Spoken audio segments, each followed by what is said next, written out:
വാടാനപ്പള്ളിയിൽ നടുറോഡിൽ ഏറ്റുമുട്ടി സ്വകാര്യ ബസ് ജീവനക്കാരുടെ അഴിഞ്ഞാട്ടം. സംഭവത്തിൽ 3 ബസ് ജീവനക്കാർ അറസ്റ്റിൽ.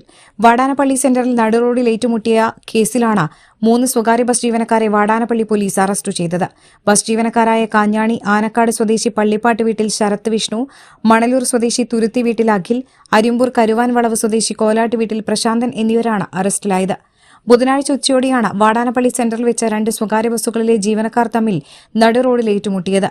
വാടാനപ്പള്ളി തൃശൂർ റോഡിൽ തൃശൂർ ബസ് സ്റ്റോപ്പിന് സമീപത്തായിരുന്നു ഏറ്റുമുട്ടൽ. കൊടുങ്ങല്ലൂർ തൃശൂർ റൂട്ടിലോടുന്ന വഴിനടക്കൽ ബസ്സിലെയും തൃശൂർ ത്രിപ്രയാർ റൂട്ടിലോടുന്ന തേവർ കർണൻ എന്ന ബസ്സിലെയും ജീവനക്കാരാണ് അറസ്റ്റിലായവർ. തൃശൂർ ബസ് സ്റ്റോപ്പിന് സമീപം മറ്റ് വാഹനങ്ങൾക്കും യാത്രക്കാർക്കും മാർഗ്ഗതടസ്സം സൃഷ്ടിച്ച ജീവനക്കാർ ബസ്സുകൾ നിർത്തിയിട്ടാണ് പരസ്പരം ഏറ്റുമുട്ടിയത്.